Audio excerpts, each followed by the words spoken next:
Hello, welcome to my YouTube channel pharmacology plus. आज हम बात करेंगे basic principle of cell injury and adaptation पर on the topic factors affecting cell injury and homeostasis. तो पहले हम बात करते हैं फैक्टर्स अफेक्टिंग सेल इंजरी। तो उसमें क्या है, सेल इंजरी के कौन से फैक्टर हैं जो उसको अफेक्ट करते हैं। तो इसमें है type, duration and severity of injury.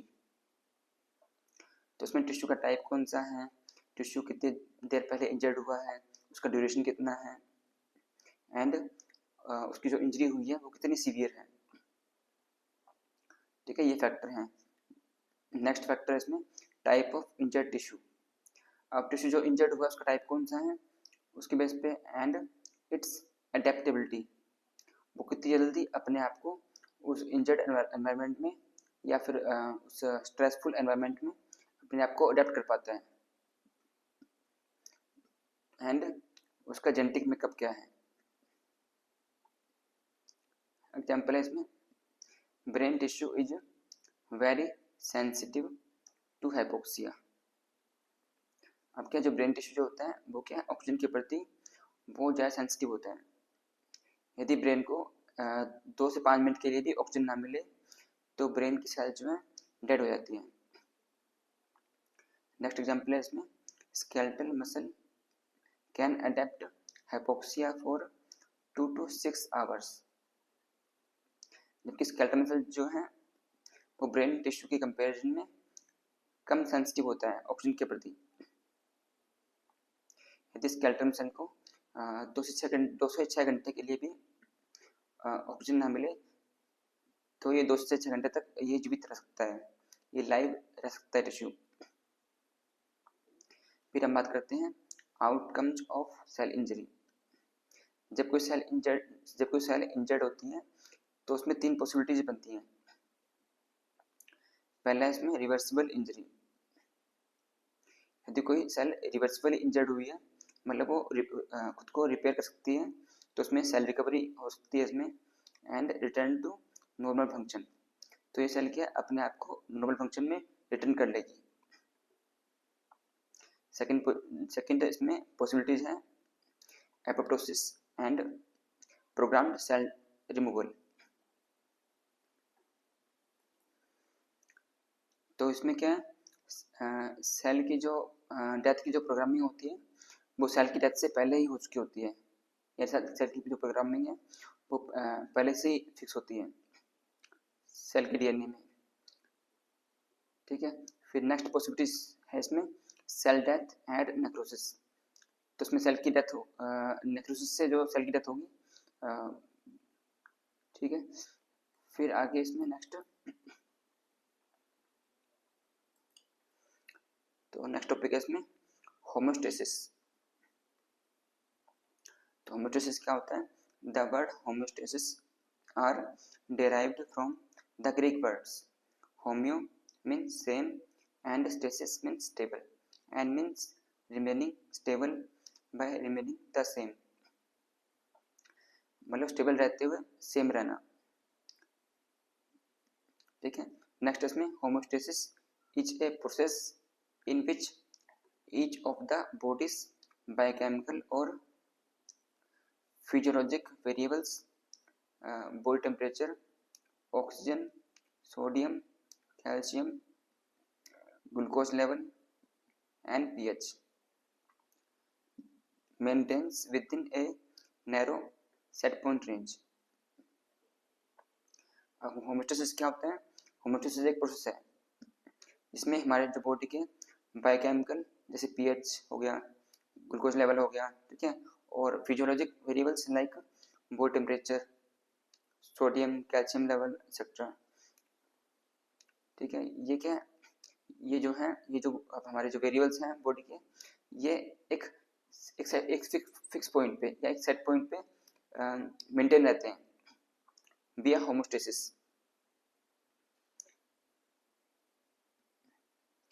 या बॉडी, हमारी बॉडी जो है इन वेरिएबल्स को एक सेट पॉइंट पे बनाए रखती है, उसे हम कहते हैं होमोस्टेसिस। फिर है इसमें नेक्स्ट इसमें components and type of feedback system. अब होमोस्टेसिस के कंपोनेंट कौन से हैं एंड टाइप क्या है उसके फीडबैक सिस्टम के। अभी ये जो फीडबैक सिस्टम जो होता है ये होमोस्टेसिस का एक पार्ट है।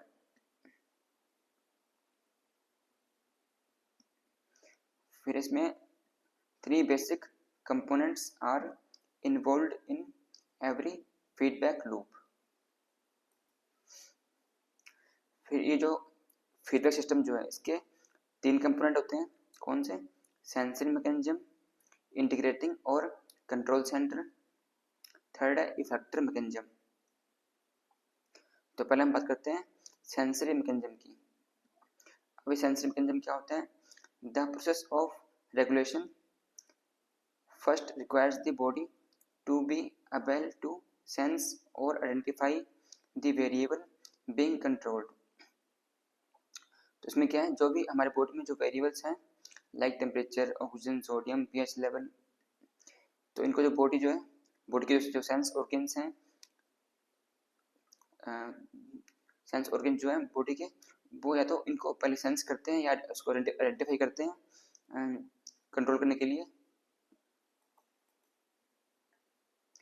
If deviations from the normal set point range अगर the sensor generates a signal from nerve impulse or hormone to transmit that information to the second component of the feedback loop। यदि इन deviations, यदि इन variables में कोई deviation होता है set point range से, कोई deviation है या तो वो मतलब बढ़ा हुआ है या कम हुआ है, जैसे मान लो कोई टेम्परेचर है, टेम्परेचर बढ़ा हुआ है या फिर बॉडी का टेम्परेचर कम है, ठीक है, तो वो क्या सेट पॉइंट से ऊपर है या नीचे है, तो उसमें क्या है, जो हमारे जो सेंसर जो होते हैं वो एक सिग्नल जनरेट करते हैं, किससे? नर्व इम्पल्स से या फिर हार्मोन से, to transmit that information to the second component. तो उस सिग्नल को क्या है, जो सेंसर जो सिग्नल जो प्रोड्यूस करेंगे, जनरेट करेंगे, उसको वे कहाँ भेजते हैं? उसको भेजते हैं सेकंड कंपोनेंट के पास ऑफ द फीडबैक लूप, ठीक है। फिर नेक्स्ट इसमें इंटीग्रेटिंग और कंट्रोल सेंटर। इसमें क्या है, when the control centre receives input from a homeostatic sensor, जब कंट्रोल सेंटर को सिग्नल मिलता है सेंसर द्वारा भेजा हुआ, द इंफॉर्मेशन इज एनालाइज्ड तो and integrated with input from other sensor. तो क्या होता है, तो वो जो सिग्नल जो आए हैं वो पहले एनालाइज होते हैं एंड इंटीग्रेटेड होते हैं, मतलब अदर जो जितने भी सेंसर से अलग अलग इन्फॉर्मेशन आई है उन सबका इंटीग्रेशन होता है और उसका उन सबका एनालिसिस होता है कि क्या करना चाहिए, क्या रिस्पॉन्स देना चाहिए बॉडी द्वारा, with input from other sensors, and then some specific action is initiated to maintain homeostasis। तब जो हमारे जो कंट्रोल सेंटर है वो कुछ स्पेसिफिक एक्शन इनिशिएट करते हैं, शुरू करते हैं टू मेंटेन होमोस्टेसिस को बनाए रखने के लिए, उस एनवायरनमेंट से एडजस्टमेंट के लिए। यदि कोई if significant deviation from the set point exists, then control center sends its own specialized signal to the third component of the control loop। तो जो भी इसमें डेविएशन आया है तो उस सेट पॉइंट से कोई उसमें कोई मान लो कोई डेविएशन आया है, तो जो कंट्रोल सेंटर जो है उस सिग्नल को अपना जो नया स्पेसिफिक जो उसने सिग्नल प्रोड्यूस किया है तो उसको आगे वो आगे भेजता है कहाँ पे? थर्ड कंपोनेंट के पास, जो भी उसने एनालिसिस किया है, इंटीग्रेशन किया है सिग्नल्स का, उसे वो आगे थर्ड कंपोनेंट के पास भेजेगा, third component of the control loop. फिर थर्ड है इसमें इफेक्टर मैकेनिज्म। अब इफेक्टर मैकेनिज्म क्या है, तो इसमें इफेक्टर्स क्या है, effectors are organs such as muscles और ग्लैंड्स। इफेक्टर जो है हमारी बॉडी में जितनी मसल्स हैं, ग्लैंड्स हैं, वो सब क्या है, इफेक्टर्स हैं, जो उन सिग्नल से इफेक्ट होंगी। और ये जो इफेक्टर जो हैं ये कंट्रोल्ड फिजियोलॉजिकल वेरिएबल्स को इन्फ्लुएंस करेंगे, इनको कंट्रोल करेंगे, वेरिएबल्स को एक सेट पॉइंट पे लेके आएंगे। फिर इसमें next the activities of effectors are ultimately regulated by feedback of information regarding their own effects on a controlled variables। अभी जो इफेक्टर की जो एक्टिविटी जो है ये क्या है, फीडबैक ऑफ इंफॉर्मेशन से क्या है, ये रेगुलेटेड होती है, ठीक है, और ये अपना इफेक्ट डालती है किस पे, कंट्रोल्ड वेरिएबल्स पे। फिर हम बात करते हैं टाइप्स ऑफ फीडबैक सिस्टम की। अब फीडबैक सिस्टम जो है दो टाइप का होता है, negative feedback control system and positive feedback control system. तो पहले हम बात करेंगे नेगेटिव फीडबैक कंट्रोल सिस्टम की। अब अभी जो नेगेटिव जो होता है, negative feedback control system are inhibitory. अभी नेगेटिव फीडबैक कंट्रोल सिस्टम जो है ये इनहिबिटरी नेचर का होता है। ये क्या सिस्टम को इनहिबिट करता है, कुछ भी मान लो, कुछ भी बोर्ड में कोई भी वेरिएबल बढ़ा हुआ है या कम हुआ है तो उसको एक सेट पॉइंट लेके आएगा by inhibiting mechanism of control system. फिर इसमें next they oppose a change by creating a response that is opposite in direction to the initial disturbance. अब जो ये वेरिएबल्स में जो भी चेंजिंग हुई है तो उसको अपोज करने के लिए ये एक रिस्पॉन्स प्रोड्यूस करेंगे जो कि उसका अपोजिट होगा in direction to the initial disturbance, जो उसके इनिशियल डिस्टर्बेंस से प्रोड्यूस हुआ है।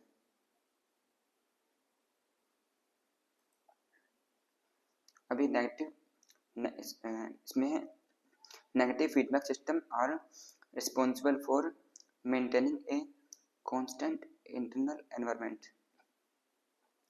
अब जो नेगेटिव फीडबैक सिस्टम जो है ये हमारी बॉडी के इंटरनल एनवायरनमेंट को कांस्टेंट बनाने के लिए रिस्पॉन्सिबल होता है, कि जो हमारा जो इंटरनल एनवायरनमेंट है उसका जो बॉडी टेम्परेचर है, पीएच है, वो क्या है, एक कांस्टेंट लेवल में रहे, एक सेट पॉइंट रेंज में रहे। अब नेगेटिव फीडबैक सिस्टम का एग्जांपल क्या है, temperature control is a negative feedback mechanism. जो बॉडी का जो टेम्परेचर जो कंट्रोल होता है वो क्या नेगेटिव फीडबैक सिस्टम का एक एग्जांपल है।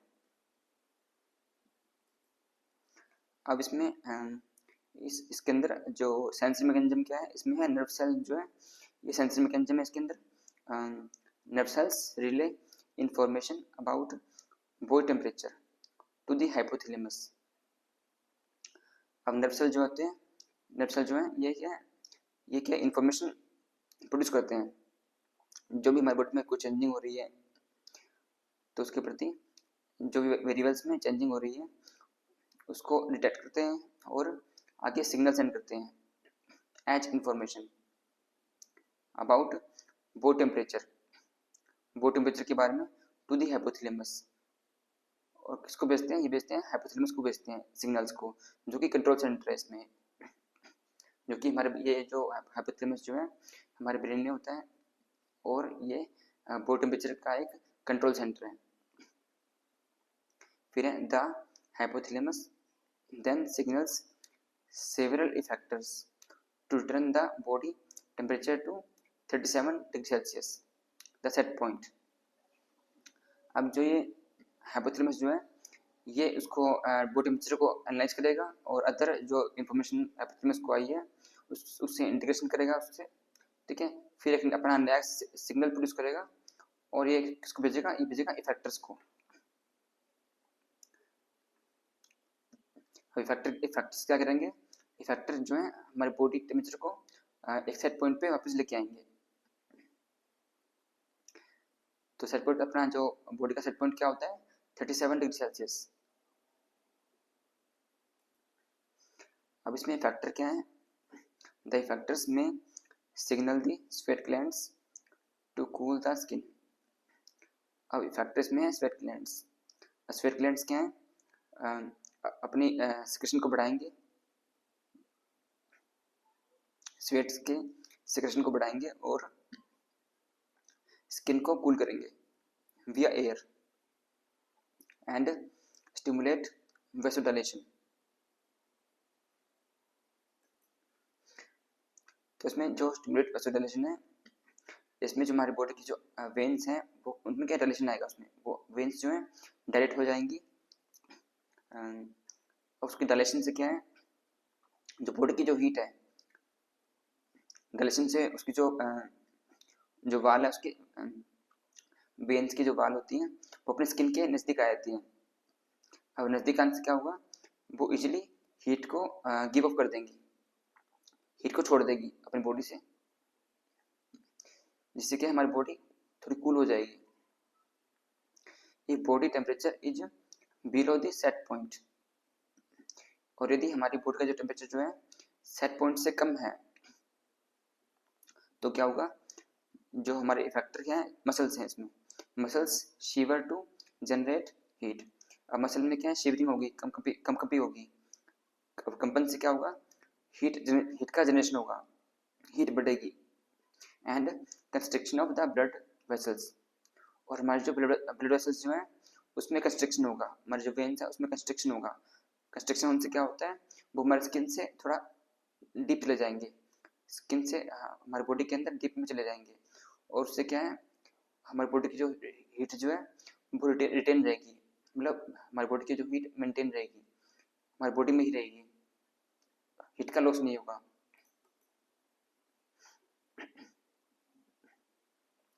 फिर नेक्स्ट इसमें the hypothalamus can change the bodies temperature set point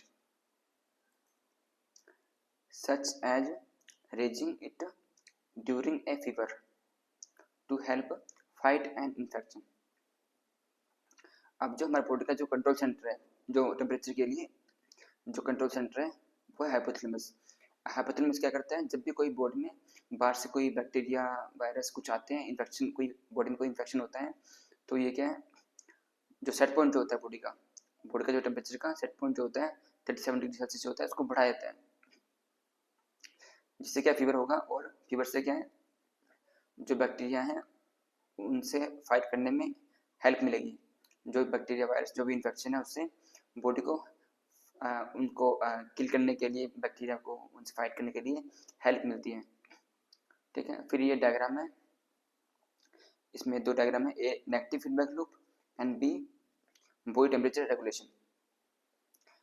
तो ए है नेगेटिव फीडबैक लूप, इसमें ये दिखाया गया स्टिमुलस जो है सेंसर जो है स्टिमुलस को डिटेक्ट करेंगे। ठीक है, और सेंसर ने स्टिमुलस को आइडेंटिफाई किया, फिर जो भी उसको लगा कोई डेविएशन है बॉडी में, कोई भी वेरिएबल्स जो है उसमें अप डाउन है, तो उसने आगे सिग्नल सेंड किए किसको, कंट्रोल सेंटर ने फिर आगे इफेक्टर को सिग्नल सेंड किए।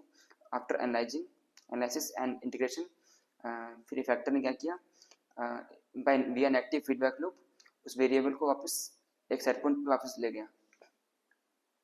ठीक है, अब ये बी क्या है, ये एग्जांपल है इसका नेगेटिव फीडबैक सिस्टम का, बॉडी टेम्परेचर रेगुलेशन। ठीक है, इसमें क्या है, ये body temperature exceeds 37 degree Celsius. अब बॉडी टेम्परेचर जो बढ़ा, अब बॉडी टेम्परेचर क्या है, वेरिएबल है, अब जब ये बढ़ता है तो क्या है, हमारे जो नर्व सेल्स जो हैं, हमारे स्किन में जो नर्व सेल्स हैं एंड ब्रेन में और स्किन में जो नर्व सेल्स हैं वो इसको आइडेंटिफाई करेंगे, डिटेक्ट करेंगे कि बॉडी का टेम्परेचर बढ़ रहा है। फिर आगे सिग्नल भेजते हैं किसको, कंट्रोल सेंटर को, temperature regulatory centre in brain, जो कि हाइपोथैलेमस को भेजते हैं। फिर हाइपोथैलेमस जो है उसका एनालिसिस करेगा सिग्नल का एंड उसका इंटीग्रेशन करेगा। फिर आगे एक नया स्पेशल सिग्नल भेजेगा आगे किसको, इफेक्टर्स को। अब फैक्टर क्या है इसमें, स्वेट ग्लैंड्स। स्वेट ग्लैंड्स क्या है, स्वेटिंग को बढ़ाएंगे और वी आर स्वेटिंग, बॉडी को वापस कूल डाउन करेंगे और सेट पॉइंट पे ले जाएंगे किस पे, 37 डिग्री सेल्सियस पे।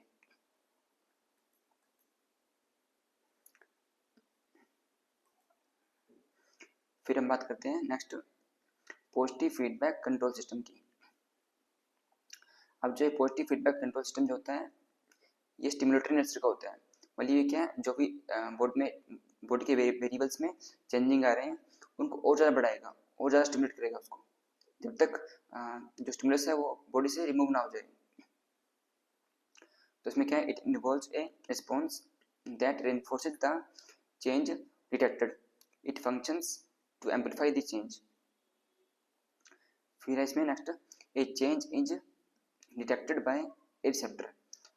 अब जो रिसेप्टर जो है, अब हमारे जो स्किन में जो भी सेंस ऑर्गन्स के रिसेप्टर हैं उस चेंज को डिटेक्ट करेंगे, आइडेंटिफाई करेंगे and an effector is activated to induce the same effect. अब जो इफेक्टर जो है उस आइडेंटिफाई किए हुए सिग्नल को इफेक्टर तक भेजेंगे। इफेक्टर क्या है, फिर आगे उस जो वो जो सिग्नल जो चेंजिंग जो आई है बॉडी में, जो वेरिएबल्स में चेंजिंग आई है उसको एक्टिवेट करेंगे और सेम इफेक्ट प्रोड्यूस करेंगे। दिस प्रमोट्स फर्दर चेंज, तो उससे क्या है, चेंज और बढ़ेगा। फिर इसमें next, positive feedback loops will continue to amplify the initial change until the stimulus is removed। अब ये जो पॉजिटिव फीडबैक लूप जो है ये कंटिन्यू एम्पलीफाई होता रहेगा, मतलब बढ़ता रहेगा जब तक कि जो इनिशियल चेंज जो है जो हमारे जो इनिशियल चेंज जो बढ़ रहे हैं वो तब तक होते रहेंगे जब तक कि जो स्टिमुलस जो है वो हमारी बॉडी से रिमूव ना हो जाए, उस सिस्टम से रिमूव ना हो जाए। अब इसमें है next examples of positive feedback system.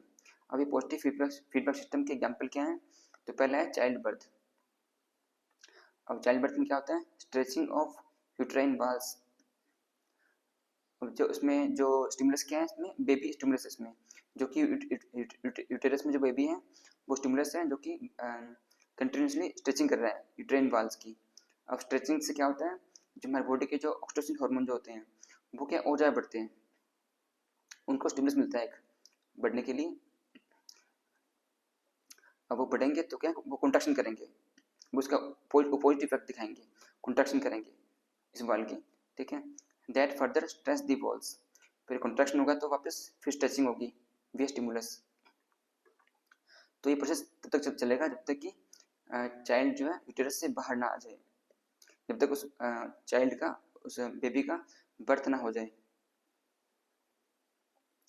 फिर नेक्स्ट एग्जांपल है इसमें लैक्टेशन। अब लैक्टेशन में क्या है, the child feeding stimulates milk production. अब इसमें स्टिमुलस क्या है, इसमें स्टिमुलस है चाइल्ड का फीड करना, चाइल्ड का मिल्क फीड करना। चाइल्ड जितना सुख करेगा, चाइल्ड जितना मिल्क के लिए सुख करेगा उतना ज़्यादा क्या है, प्रोलैक्टिन हार्मोन्स का सिक्रेशन बढ़ेगा। मदर की बॉडी में प्रोलैक्टिन हार्मोन्स के लेवल बढ़ेगा जब तक चाइल्ड सक करता रहेगा। अब उस प्रोलैक्टिन हार्मोन के लेवल के बढ़ने से क्या होगा, मिल्क का प्रोडक्शन भी बढ़ेगा, विच कॉज फर्दर फीडिंग।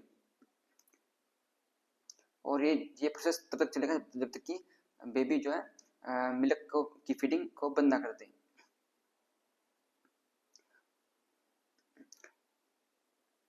तो इसमें जो बेबी जो है, इसमें बेबी का सक करना जो है इसमें वो है स्टिमुलस। जैसे बेबी सक करना छोड़ेगा, मिल्क को सक करना छोड़ेगा, वैसे ही जो हार्मोन का लेवल है नॉर्मल आ जाएगा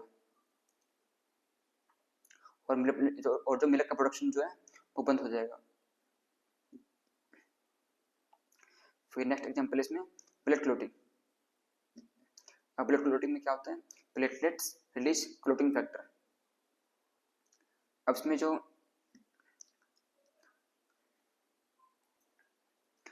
अब इस ब्लड क्लोटिंग में जो प्लेटलेट जो है, इसमें जो स्टिमुलस है वो है इंजरी। अब इंजरी क्या है, इंजरी क्या है, स्टिमुलस है। अब स्टिमुलस क्या है, प्लेटलेट के रिलीज को बढ़ाएंगे, प्लेटलेट रिलीज क्लोटिंग फैक्टर। अब प्लेटलेट के जो क्लोटिंग प्लेटलेट से जो क्लोटिंग फैक्टर वो रिलीज होंगे, वो बढ़ते रहेंगे जब तक कि ये इंजरी मतलब ये जो इंजरी है वो ठीक ना हो जाए, ठीक है। Which cause more platelets to aggregate. अब क्लोटिंग फैक्टर का काम होता है प्लेटलेट्स को एग्रीगेट करना, उनको इकट्ठा करना उनको on the site of injury, ठीक है। Thanks for watching.